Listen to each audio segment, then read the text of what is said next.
Hermanos, buenos días. Qué gusto de verlos. Por favor, abran sus Biblias en Judas. Judas, versículo 24. Ahí estaremos el día de hoy. Y vamos a orar otro poquito para pedirle al Señor que nos ayude. Señor, tu palabra es maravillosa, es eficaz. Gracias, Señor, por esa oración de nuestro hermano Raúl, la lectura de tu palabra. Señor, ahora venimos para que nos ayudes a comprender el pasaje de Judas 24 y que abras nuestros ojos para que veamos tus maravillas, lo hermoso y poderoso que es este pasaje. Ayúdame, Señor, a exponerlo fielmente. Y Espíritu Santo, convence tú a los corazones de mis hermanos de lo grandioso que tú eres. A ti sea la gloria. En el nombre de Jesús. Amén. Hermanos, estamos llegando al final del libro de Judas. Y este es el mensaje número 15 de la serie La Invasión. Pensé que iba a ser el último, pero no es el último. El último será el próximo domingo. Espero.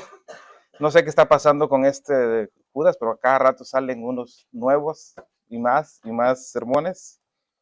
Pero es fantástico. Hoy el título del sermón del día de hoy se llama Seguridad en la batalla.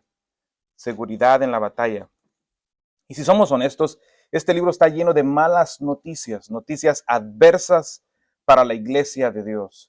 Judas comienza su corta carta con unas palabras de tono muy preocupante. Esto es lo que voy a decir ahorita, esa manera de resumen para aquellos especialmente que apenas están escuchando el sermón hoy. Entonces Judas comienza su carta con palabras de tono preocupante y se dirige a su audiencia con gran urgencia, con un sentido de gran preocupación y con palabras que llevan un tono de contienda, lucha, guerra, fricción, pleito. Solo 2 versículos después de su hermosa introducción, pasa de manera inmediata a la exhortación que le hizo escribir esta corta carta. Les manda a luchar ardientemente por la fe que una vez para siempre fue entregada a los santos, versículo 3. Esto es guerra por la verdad bíblica, guerra de ideas erróneas que son antitéticas o contrarias a la verdad que se encuentra en las Escrituras. Una guerra en contra de los falsos maestros, quienes son los que promueven estas mentiras y errores doctrinales. Estos falsos maestros ya se han infiltrado a la iglesia, dice Judas. Y los creyentes verdaderos deben hacerles frente. Debemos luchar por la sana doctrina. No tenemos opción. Esto no está a tu consideración. Dios te está mandando a ti y a mí a pelear con todo lo que tenemos por la verdad de Dios, por la sana doctrina. Y luego Judas, para identificar y describir a los falsos maestros que se han infiltrado a la iglesia de manera sigilosa, se dedica a describirlos con lujo de detalles. Nos dice cuál es su carácter, sus motivos, su condición espiritual, la cual es de muerte espiritual, y también nos dice cuál será el destino de estos. Es la condenación en el infierno por todos y cada uno de sus pecados. Y en los versículos 17 al 23, exhorta a su audiencia y por implicación a nosotros en cómo hemos de responder al mandato de luchar ardientemente por la fe. Y esta respuesta de cómo hemos de responder puede dividirse en 2 partes. Estas son preparación y rescate. Así es como los creyentes respondemos ante la exhortación de Judas de contender ardientemente por la fe. Lo podemos dividir en 2 partes, preparación y rescate. Preparación, la primera parte, Judas nos dice que los creyentes son guiados por las Escrituras. Es decir, escuchamos el consejo previamente dicho por los apóstoles. Escuchamos la exhortación apostólica, la cual quedó plasmada en las Escrituras. Los creyentes son y viven bajo el señorío de Cristo. Los creyentes también nos edificamos unos a otros por medio del conocimiento de las Escrituras. Este es el mejor antídoto ante la falsa doctrina, ante la falsa enseñanza. También debemos desarrollar una vida de oración en sumisión y obediencia al Espíritu Santo. Es decir, oramos no de acuerdo con nuestra voluntad, sino con la voluntad de Dios expresada en la Biblia. La oración en medio de la guerra que estamos llevando a cabo es esencial, es indispensable, es crucial. Los creyentes también, dice Judas, no olvidan, sino que esperan el regreso de Jesucristo. Y lo esperan y lo anhelan. Así es como el creyente responde ante el mandato de luchar ardientemente por la fe. Esa es preparación. Y como lo vimos en su momento, eso es la doctrina de la perseverancia de los santos. Así es como los santos perseveran y luchamos en contra de los falsos maestros. La segunda parte de esa respuesta es el rescate. Eso lo encontramos en los versículos 22 y 23. Los creyentes son mandados a rescatar a aquellos hermanos en la fe que han sido influenciados por la doctrina errónea de los falsos maestros. Los creyentes también somos mandados a rescatar a los incrédulos que han sido influenciados por los falsos maestros. Los creyentes son incluso mandados a rescatar a los mismos falsos maestros, con extrema precaución, sabiendo el peligro que estos y su doctrina representan. Así que el pelear ardientemente por la fe requiere preparación y rescate, lo cual, siendo honestos, puede ser intimidante y retador para los verdaderos creyentes. Piense por un momento en esto, hermano. Estos falsos maestros son lobos rapaces, vestidos de oveja. Así es como entraron a la iglesia. Y la Escritura los presenta así, como lobos, pues estos son salvajes, sin misericordia. Están listos para despedazar a sus víctimas, a nosotros las ovejas. Y con toda seguridad lo harán al tener la oportunidad. Pero, por el otro lado, las ovejas no poseen la capacidad en sí mismas de defenderse. Físicamente no tienen oportunidad delante de un lobo. Es por eso que necesitan un pastor. Los verdaderos creyentes son las ovejas. Y el saber esto, hermanos, esto es intimidante. No tenemos opción de ganar, o posibilidad, mejor dicho, de ganar en frente de un lobo. Pero eso es intimidante. Porque aún así, a pesar de eso, tenemos que ir y rescatarlos, sabiendo el peligro que estos representan. ¿Alguna vez has visto algún animal que se encuentre atrapado, especialmente un animal salvaje que está atrapado y a una persona tratando de rescatar ese animal? Ese animal, tú quieres hacerle un bien y lo que va a querer es morderte, atacarte. No sabe que tú quieres hacerle un bien. La diferencia es que tú puedes dejar ahí al animal, darte la vuelta e irte. Pero no puedes hacer esto con un falso maestro.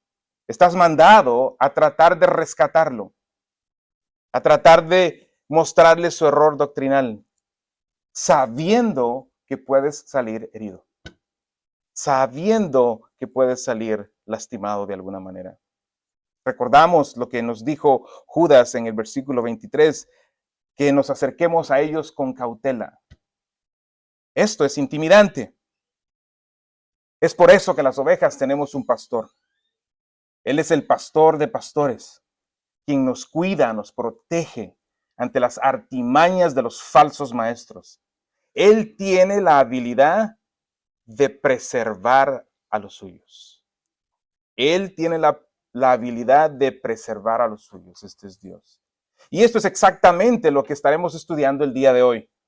Judas termina esta carta con estas palabras de aliento a los militantes del ejército de Dios en Judas 24.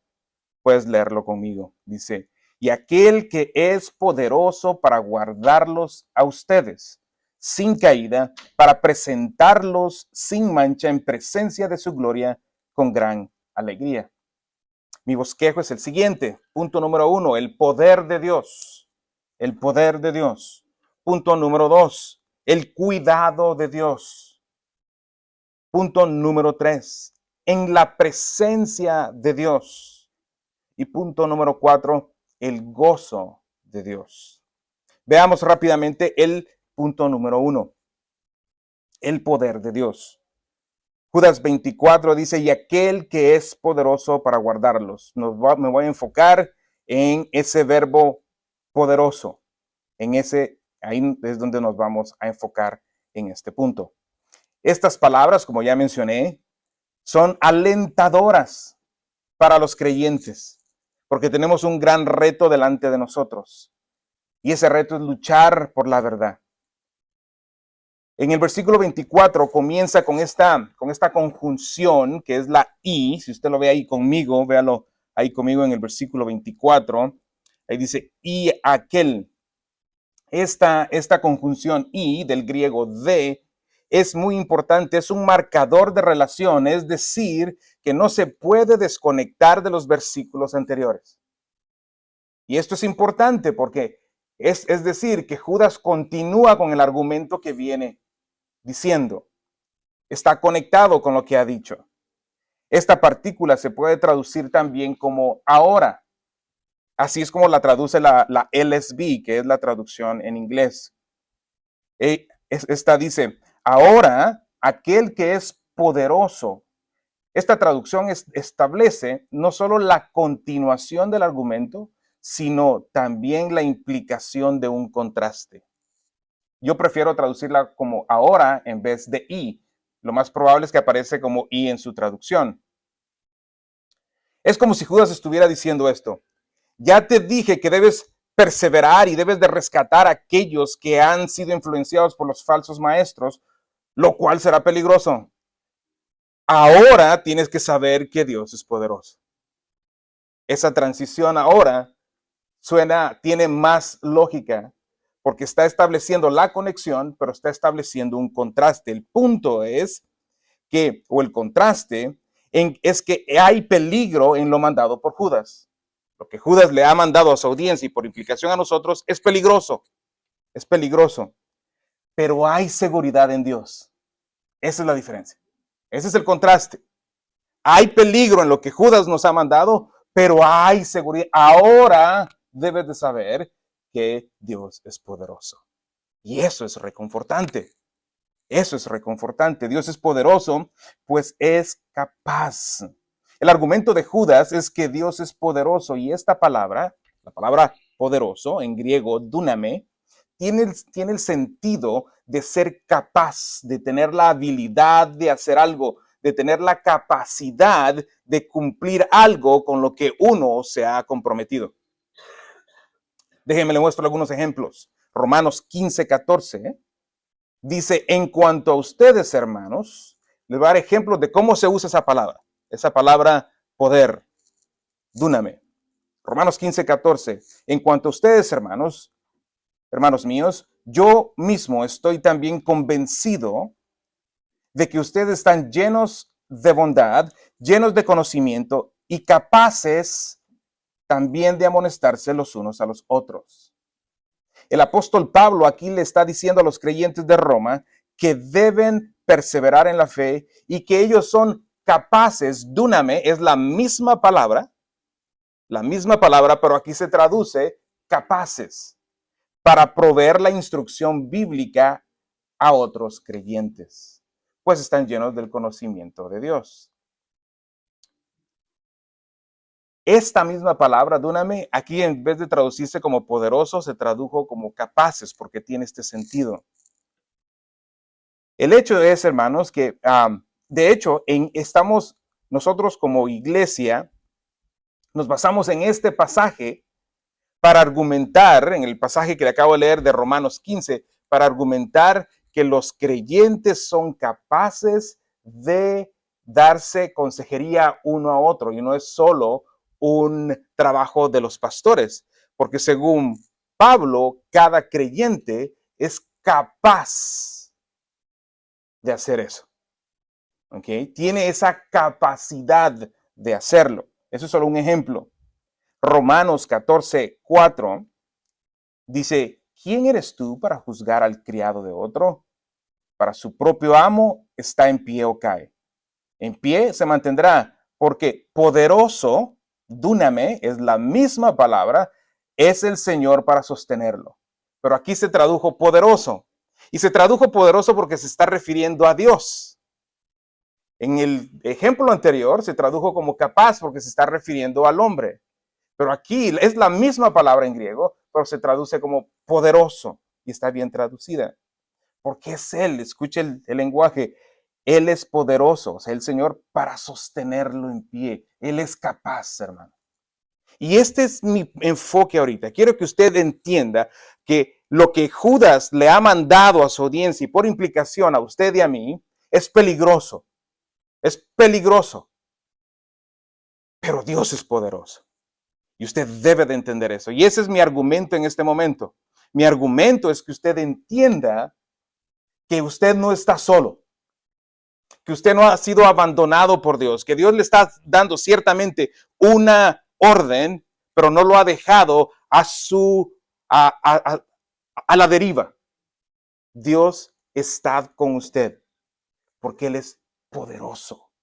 Él es poderoso. Él puede. Él tiene esa capacidad. Es por eso que nada es imposible para Él. Ahora veamos el poder de Dios aquí mismo en el contexto de Judas. Quiero que vea el poder de Dios. Para nosotros siempre es importante el contexto, ¿correcto? Quiero que lo vea. Judas 5. Ahí usted está en Judas ahorita. Vaya al versículo 5 conmigo y véalo ahí conmigo. Dice, ahora quiero recordarles a ustedes, aunque ya definitivamente lo saben todo, que el Señor, habiendo salvado al pueblo de la tierra de Egipto, destruyó después a los que no creyeron. Este es el poder de Dios para salvar y para destruir. Nosotros observamos esto, que este es el poder de Dios cuando Él sacó al pueblo de Egipto, de la esclavitud de Egipto, y lo hizo con una demostración de poder muy grande. Usted conoce la historia, una demostración de poder muy, muy grande. Versículo 6, véalo ahí conmigo. Judas 6 dice, y los ángeles que no conservaron su señorío original, sino que abandonaron su morada legítima, los ha guardado en prisiones eternas bajo tinieblas para el juicio del gran día. Esta es una demostración de poder de parte de Dios que Él tiene para encarcelar a los ángeles. Solo Dios tiene ese poder. Lo que quiero que vea es el poder de Dios, la capacidad de Dios. Dios tiene ese poder. Judas 7. Así también Sodoma y Gomorra y las ciudades circunvecinas, a semejanza de aquellos, puesto que ellas se corrompieron y siguieron carne extraña, son exhibidas como ejemplo al sufrir el castigo del fuego eterno. ¿Usted se acuerda de la historia? Fuego descendió del cielo, azufre. Eso es poder.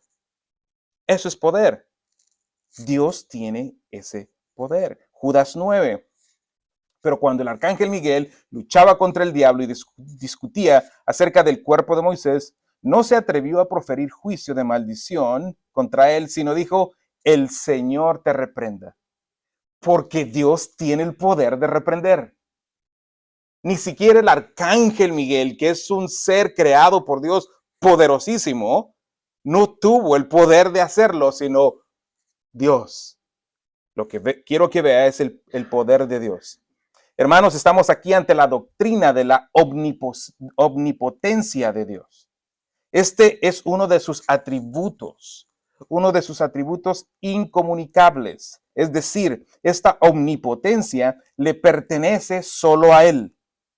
Existen otros atributos que caen en la categoría de comunicables, es decir, que son compartidos con los creyentes. Por ejemplo, la paciencia, el amor, la misericordia, la gracia, la santidad. La teología describe la omnipotencia de Dios de la siguiente manera. La teología sistemática dice: la omnipotencia de Dios describe su capacidad para hacer cualquier cosa que sea coherente con su naturaleza. Lo repito. La omnipotencia de Dios describe su capacidad para hacer cualquier cosa que sea coherente con su naturaleza.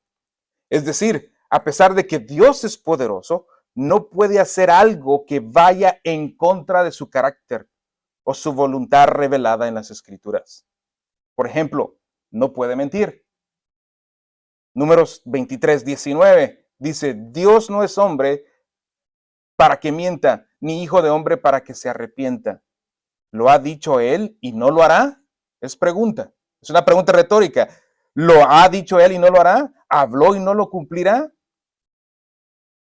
Hermanos, ¿quién tiene el poder para hacer esto? Solo Dios. Solo Dios.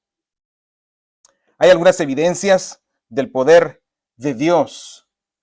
Una de ellas está en su nombre. La teología sistemática de MacArthur en Mayhew nos dicen que en el nombre del Señor es sinónimo de poder. Isaías 1:24 dice: por lo tanto, declara el Señor, Dios de los ejércitos, el poderoso de Israel. Segunda de Corintios 6:18 dice: yo seré un padre para ustedes y ustedes serán para mí hijos e hijas, dice el Señor Todopoderoso. Ese es su nombre. Ese es el nombre del Señor. Esa es la reputación del Señor. Es poderoso. Nada es demasiado difícil o imposible para Él. Génesis 18:14 dice: ¿hay algo demasiado difícil para el Señor? Volveré a ti al tiempo señalado, por este tiempo el año próximo, y Sara tendrá un hijo. Dios le dio vida a la matriz muerta de Sara. Eso es imposible para el ser humano, pero para Dios lo es, porque Él es capaz, porque Él es poderoso. Job 42:2 dice: yo sé que tú puedes hacer todas las cosas y que ninguno de tus propósitos puede ser frustrado. ¿Escuchó eso? Escucho eso, lo tengo que leer de nuevo. Yo sé que tú puedes hacer todas las cosas y que ninguno de tus propósitos puede ser frustrado. ¿Puede decir, alguno de ustedes puede decir eso de alguna otra persona? Imposible. Tus planes son frustrables. Los míos son frustrables. Se frustran todos los días. Pero los del Señor no. ¿Por qué? Porque Él es poderoso. Estoy tomando el tiempo necesario para enseñarte lo que Judas está diciendo. Ahora, véalo conmigo una vez más, versículo 24. Ahora, a aquel que es poderoso. No sé si ahora cambia o tu interpretación, ¿qué es lo que quiere decir Judas cuando dice eso? Dios es poderoso. En esto debe de haber una gran paz, confianza, seguridad para el creyente, pues este Dios que posee todo el poder es nuestro Padre. Veamos uno más. Dios es poderoso en la redención. Romanos 1:16. Porque no me avergüenzo del evangelio, pues es poder de Dios para la salvación de todo aquel que cree, del judío primeramente y también del griego. Nada fuera de la predicación del evangelio tiene el poder para salvar a las personas. Es el poder de la predicación del evangelio. Primera de Corintios 1:24. Sin embargo, para los llamados, tanto judíos como griegos, Cristo es poder de Dios y sabiduría de Dios. El mensaje de la cruz es la mayor demostración de poder y sabiduría de parte de Dios. Ahora, tengo que explicar una nota técnica con respecto a este verbo, pero creo que es muy importante. Es muy importante. Ahí en el versículo 24, la palabra poderoso no es un sustantivo. Y quiero tratar de explicar esto. Es decir, un sustantivo lo que hace es que describe al sujeto.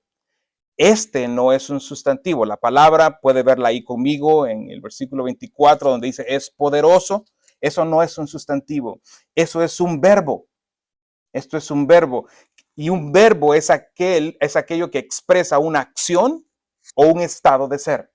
Eso es lo que expresa un verbo, una acción o un estado de ser. Otro dato importante es que este verbo está en presente medio, es decir, que el sujeto, es decir, que el sujeto, en este caso Dios, está haciendo la acción o está en un estado de ser en sí mismo. No proviene de afuera, sino de él mismo, en este caso el poder. Es decir, eso es lo que quiero decir, que él mismo está ejerciendo, Dios mismo está ejerciendo o está en un estado de poder de manera continua.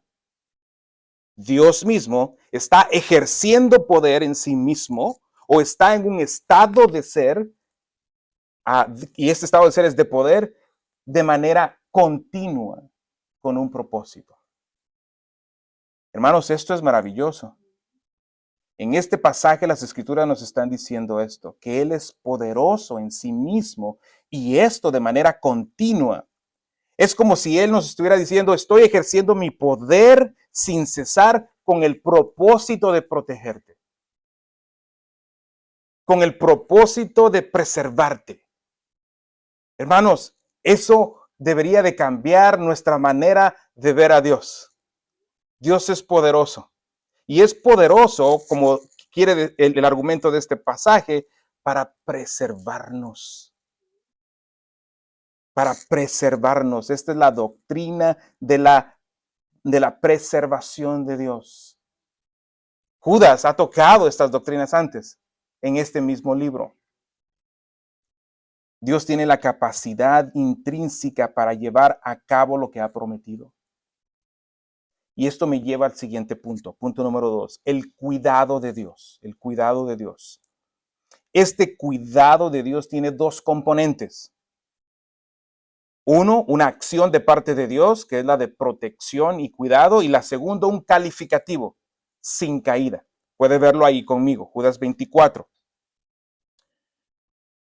Dice, para guardarlos a ustedes sin caída. Esa es la frase en la que nos vamos a enfocar en los siguientes minutos. Para guardarlos a ustedes sin caída. La palabra para guardarlos es el segundo verbo de este versículo. El primero fue poderoso.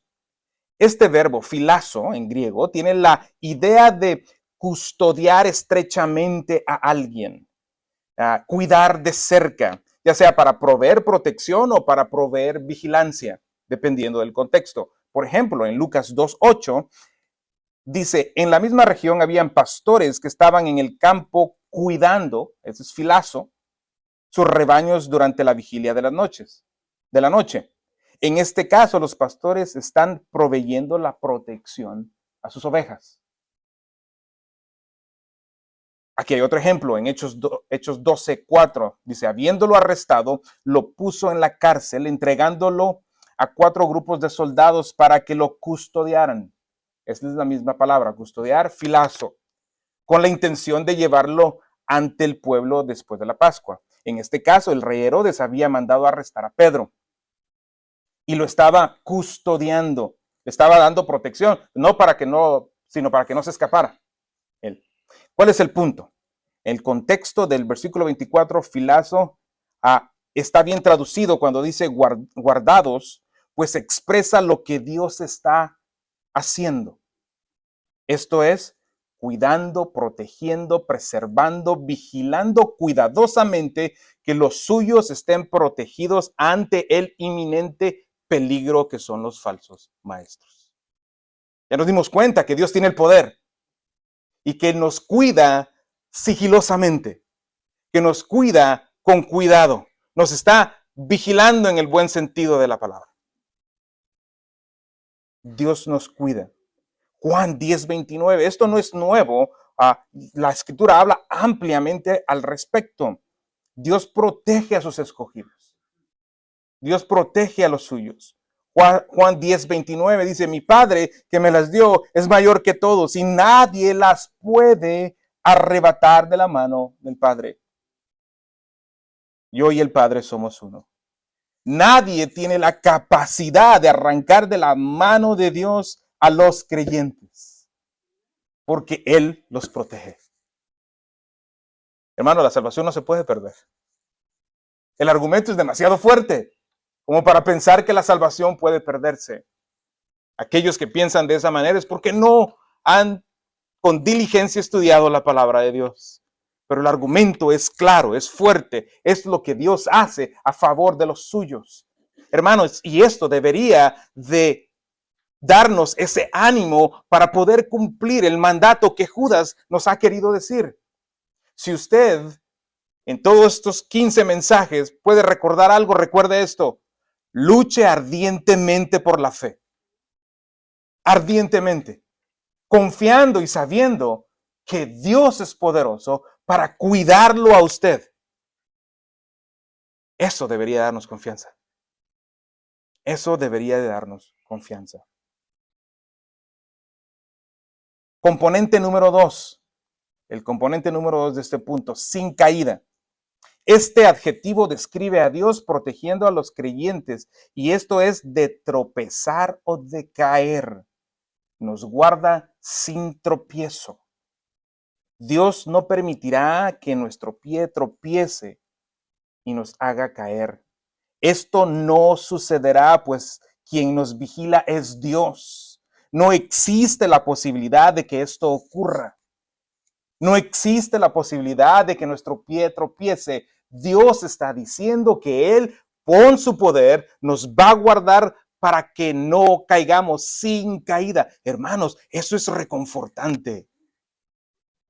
Eso es reconfortante. Eso es enfocarnos en las verdades que Dios dice acerca de nosotros.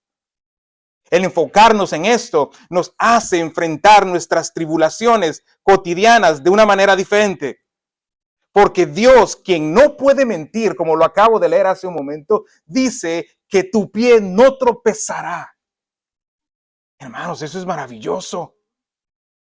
Esto es maravilloso, una verdad hermosa. Dentro de todo el libro de Judas, que hemos escuchado malas noticias, esto es una noticia buena, hermosa. Esto debería de motivarnos. Esa era la intención de Judas. La intención de Judas es que su audiencia, al verse enfrente de esta tarea tan grande que tienen y al escuchar esta verdad tan poderosa, sean animados. Y ese es mi propósito esta mañana. Que tú, al meditar en esto, en lo que Dios hace por ti como creyente, seas animado a cumplir el mandato que te ha dicho Judas, inspirado por el Espíritu Santo, de contender por la verdad. Esto me lleva al punto número 3. En la presencia de Dios. Punto número 3, en la presencia de Dios. Ahí en Judas 24, puede verlo conmigo. Y dice, y para presentarlos sin mancha. Y para presentarlos sin mancha. En esa frase nos vamos a enfocar en estos minutos. Esta frase también está compuesta por dos componentes. Una acción y otro calificativo. La acción es de presentarnos y el calificativo es sin mancha. Primero notemos que esta segunda frase está unida a la anterior por medio de la conjunción y. Esto es importante una vez más, pues esto indica que no es una idea separada del poder de Dios, sino una continuación de su poder. Veamos el componente número 1, para presentarnos. La frase para presentarnos es un verbo. De hecho, es el tercer verbo y el último verbo de este pasaje. Y en un momento les diré la importancia de estos tres verbos. Este tiene la idea de hacer estar en un lugar, de llevar a alguien a un lugar y presentarlo. Tiene la idea de establecer, de confirmar a alguien. La idea es que seremos establecidos o confirmados en la misma presencia de Dios. Él mismo, Dios mismo, nos llevará ante su presencia. Nótese el tiempo futuro. Esto será algo que sucederá cuando estemos en cuerpo y alma delante de Dios. Aunque es verdad que hoy de manera espiritual hemos obtenido entrada ante la gracia de Dios, habrá un día, hermanos, donde con un cuerpo regenerado estemos delante de Dios. Seremos presentados delante de Dios. Hoy por hoy, usted y yo contamos con un interior regenerado, pero todavía estamos en este cuerpo que no es regenerado. Y esa es la esperanza del creyente. Judas aquí está hablando de ese tiempo futuro, cuando Él nos presente delante de su gloria.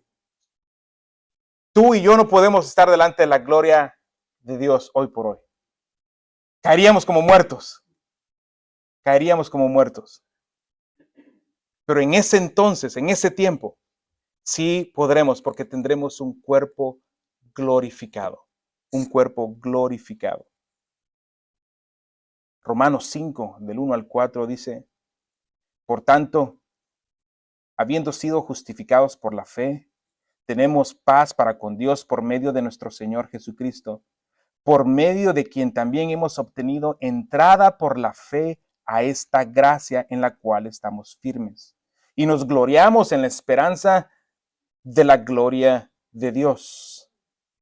Y no solo esto, sino que también nos gloriamos en tribulaciones, sabiendo que la tribulación produce paciencia, y la paciencia carácter probado, y el carácter probado esperanza.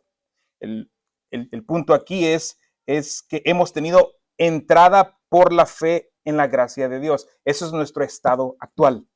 Ese es nuestro estado actual. Pero también, según Colosenses 3:4, estaremos de manera presencial con Dios. Dice, cuando Cristo, nuestra vida, sea manifestado, entonces ustedes también serán manifestados con Él en gloria. Ese es el momento en que estemos delante de la presencia de Dios con un cuerpo glorificado. Y para estar así, de esa manera, hermanos, es necesario el siguiente componente, el componente número 2, sin mancha, sin mancha. Ahí en Judas 24 dice, para presentarlos sin mancha. Sin mancha quiere decir sin culpa, irreprensibles, sin defecto, íntegros, moralmente irreprochables. Esto, hermanos, es difícil de creer, pues en nuestra experiencia como creyentes, esto es diferente, ¿correcto? Usted y yo, en nuestra experiencia, no somos intachables, porque la verdad es que seguimos pecando. En nuestra experiencia, pecamos como creyentes. Pero número uno, hermanos, nuestra experiencia no determina lo que es verdad. Nuestra experiencia no determina lo que es verdad, sino lo que determina lo que es verdad es la palabra de Dios. Y la palabra de Dios dice que todo creyente ha sido justificado, es decir, ha sido declarado no culpable ante la corte celestial. Esta es una declaración legal de parte de Dios. Es un cambio instantáneo en el estatus legal del creyente. Ya no está condenado, sino perdonado, pues Cristo ha pagado todos y cada uno de sus pecados, pasados, presentes y futuros. Es una realidad delante de Dios. Todo creyente hoy está sin mancha. En nuestra experiencia es diferente. Pero delante de Dios, en los libros de Dios, el creyente no le debe nada, absolutamente nada. No tiene un récord de que ha quebrado una ley. Porque la justicia de Cristo ha sido imputada al creyente. Ha sido acreditada al creyente. Eso es lo que el Señor ha hecho. La justificación no es un cambio de experiencia del creyente. Esta es una declaración del cambio en el creyente, por lo menos delante de Dios. el cual es no culpable de sus pecados. Ya no existe algo de lo que se le pueda acusar al creyente. Como dije, Jesucristo pagó por todos sus pecados. La justificación es declarativa, no transformativa. La justificación es declarativa, es una declaración de parte de Dios, no transformativa, no nos transforma. Lo que nos transforma es la santificación. La santificación. Y en ese proceso estamos todos los creyentes en este momento, en la santificación. Pero la justificación es de naturaleza declarativa. El Señor declaró no culpable. Y eso es lo que nos pone sin mancha delante de Dios. Aquí, en nuestra experiencia, seguimos pecando, pero no delante del Señor. Segunda de Corintios 5:21 dice, y aquel que no conoció pecado, lo hizo pecado por nosotros para que fuéramos hechos justicia de Dios en él. Esta justicia solo se puede llevar a cabo por medio de nuestro Señor Jesucristo. De hecho, en el versículo 25, si lo mira aquí conmigo, en el versículo 25 de Judas, dice, por medio de Jesucristo. Este cuidado de Dios, su protección, el hecho que seremos presentados delante de Dios mismo sin ningún reproche y pecado, es solo por medio de Cristo, por la obra redentora de Él en la cruz. Entonces, dicho esto, podemos decir que hoy somos posicionalmente sin mancha. Posicionalmente sin mancha. Así que, de lo que está hablando Judas en el versículo 24, tiene que ver con la presentación nuestra a Dios con un cuerpo glorificado. Con un cuerpo glorificado. 2 Corintios 4:14. Sabiendo que aquel que resucitó al Señor Jesús, a nosotros también nos resucitará con Jesús y nos presentará junto con ustedes. Seremos resucitados, hermanos. Seremos resucitados y el Señor nos otorgará un nuevo cuerpo. Hermanos, en aquel día glorioso seremos presentados ante el Padre sin mancha, pues poseeremos un corazón regenerado y un cuerpo regenerado, y todo esto por el poder y cuidado de Dios. Esperamos la resurrección en la cual recibiremos nuestros cuerpos glorificados. Filipenses 3:21. El cual transformará el cuerpo de nuestro estado de humillación en conformidad al cuerpo de su gloria, por el ejercicio del poder que tiene aún para sujetar todas las cosas en él mismo. Hermanos, solo sabiendo que Dios es poderoso, podremos creerle al Señor que nos dará un cuerpo nuevo. Le leo una vez más Filipenses 3:21. El cual transformará el cuerpo de nuestro estado de humillación. Es decir, este es nuestro estado de humillación actualmente. En conformidad al cuerpo de su gloria. O sea, seremos similares a Él. Seremos similares al cuerpo glorificado de Cristo. Por el ejercicio del poder que tiene aún para sujetar todas las cosas en Él mismo.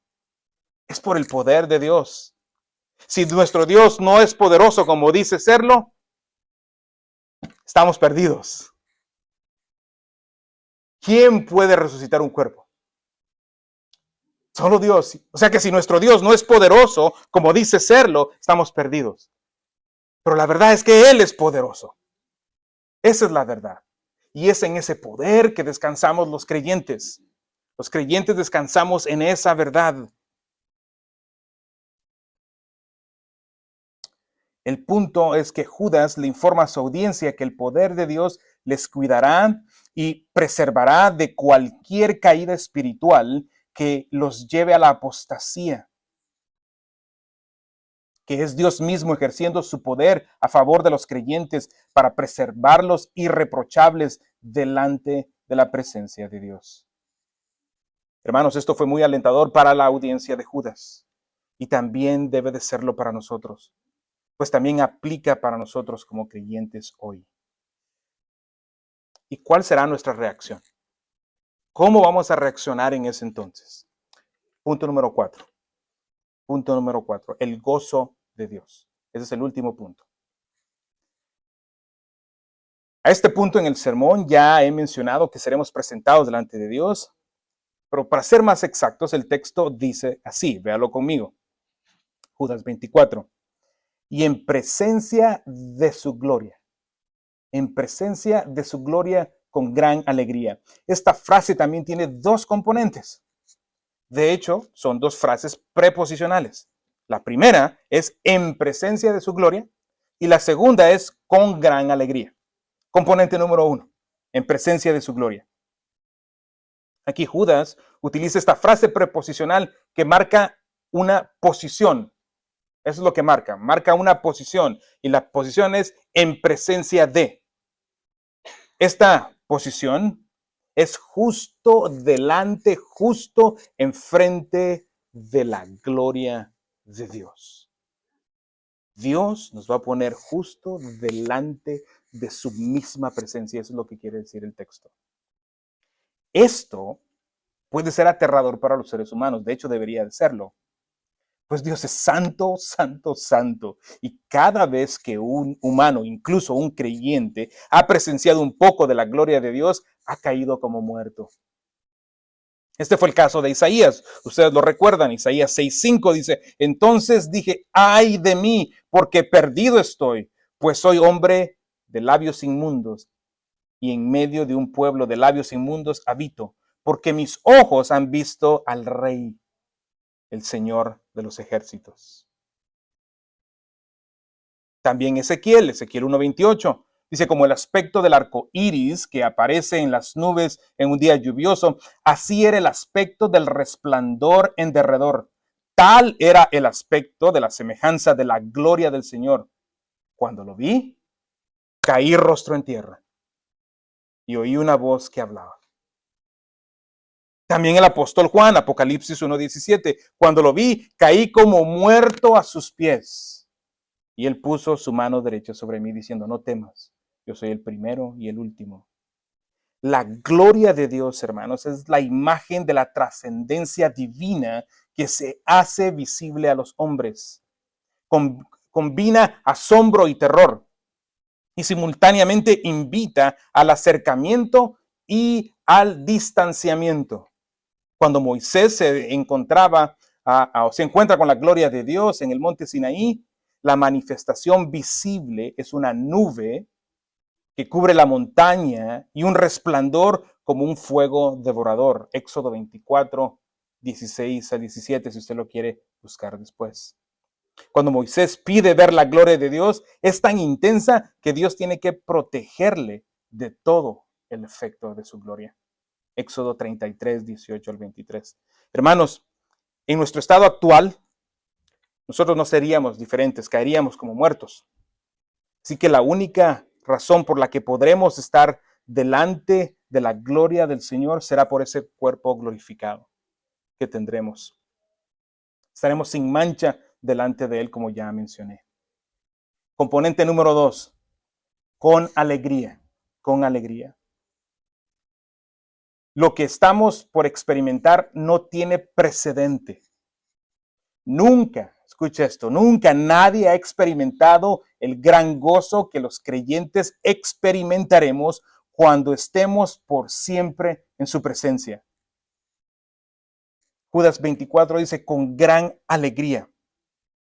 Esto es estar en un estado de intenso gozo, algo que nuestras mentes no pueden contemplar el día de hoy. Será un gozo como el que nunca hemos experimentado. No habrá temor de estar en la presencia de Dios. No tendremos nada por lo cual estemos avergonzados. Él, por su poder, ha completado la obra de salvación de sus escogidos.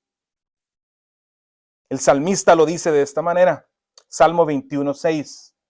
Pues le haces bienaventurado para siempre. Con tu presencia le deleitas con alegría.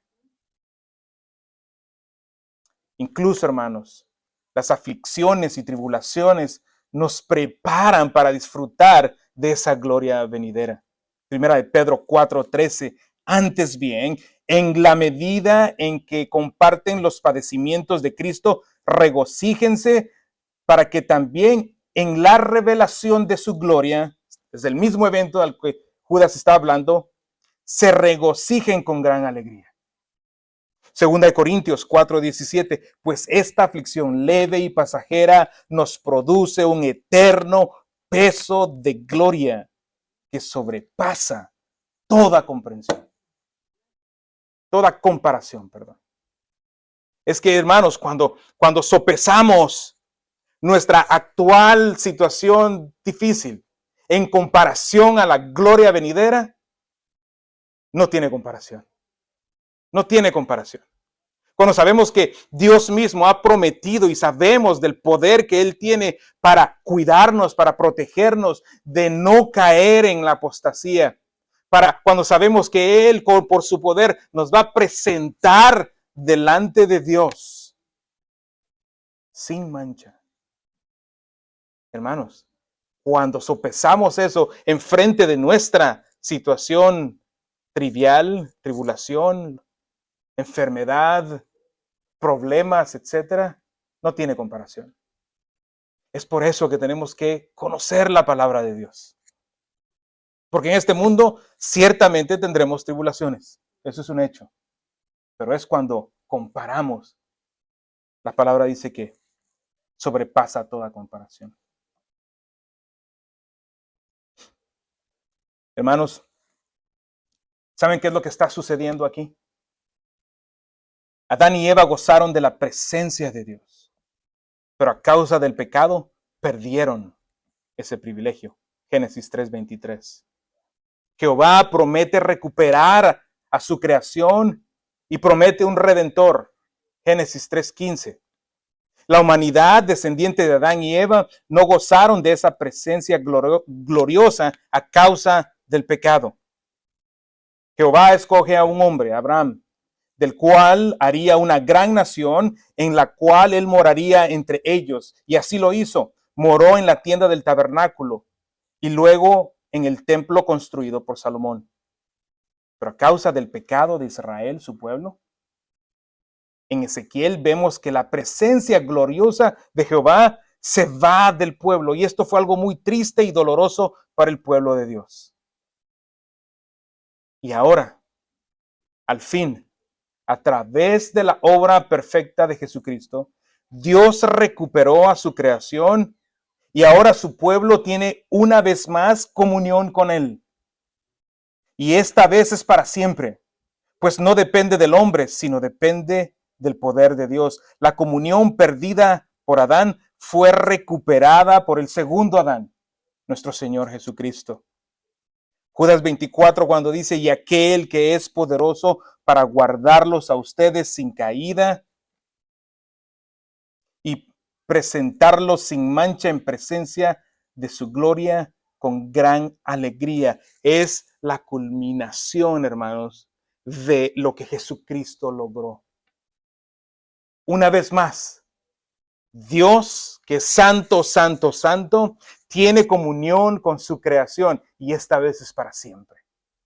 Eso es lo que estamos viendo aquí. Hermanos, eso debe de ser un motivador muy grande para nuestra vida cristiana. Conclusión. Este pasaje contiene 3 verbos. Dije que los iba a explicar. O mejor dicho, explicar lo que significa. Y estos son 3 acciones, las cuales son llevadas a cabo por Dios mismo. Esto apunta de manera enfática que la obra preservadora es hecha por Dios sin intervención del creyente, lo cual nos deja con una certeza de éxito del 100%. El texto, hermanos, está diciendo a gritos nos está diciendo que es Dios quien hace la obra. Es Dios quien hace la obra.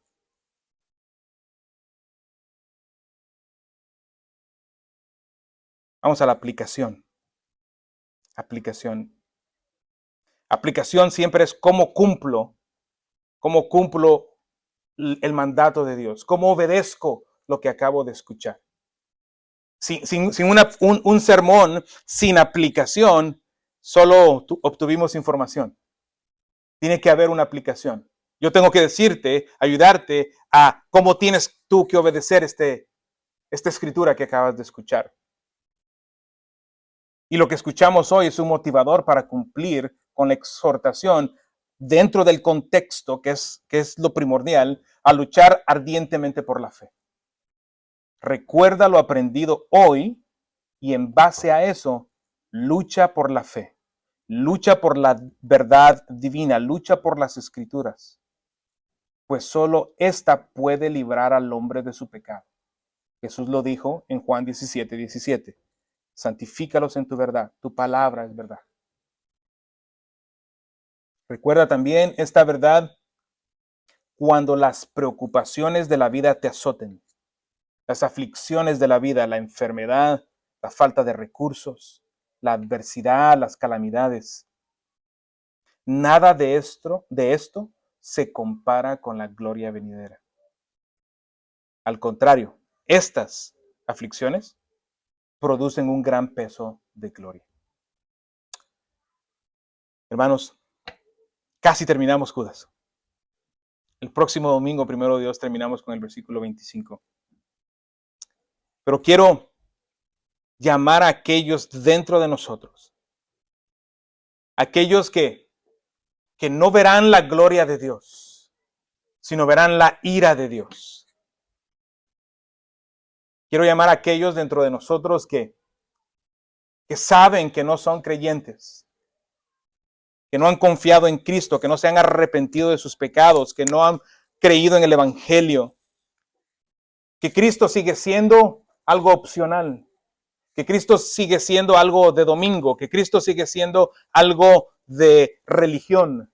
A ellos quiero llamar en esta mañana, porque no verás la gloria de Dios. Esto es para los creyentes, para aquellos que genuinamente se han arrepentido de sus pecados, aquellos que genuinamente han creído en el Evangelio, aquellos que han creído 100%, no 99.9% en Cristo. Tú no verás la gloria de Dios, sino la ira de Dios, con la misma fuerza. Así como el creyente estará por la eternidad delante de la gloria de Dios, el no creyente, el falso creyente, el falso maestro, estará por la eternidad recibiendo la ira de Dios.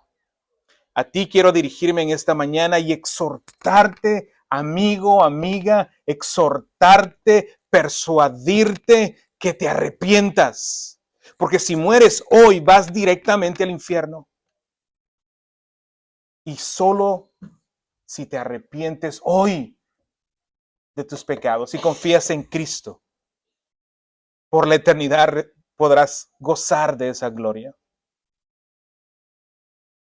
Quiero apelar a ti, apelar y confiar en que el Señor hace la obra, pero tú eres responsable de responder ante el Evangelio, ante el llamado del arrepentimiento.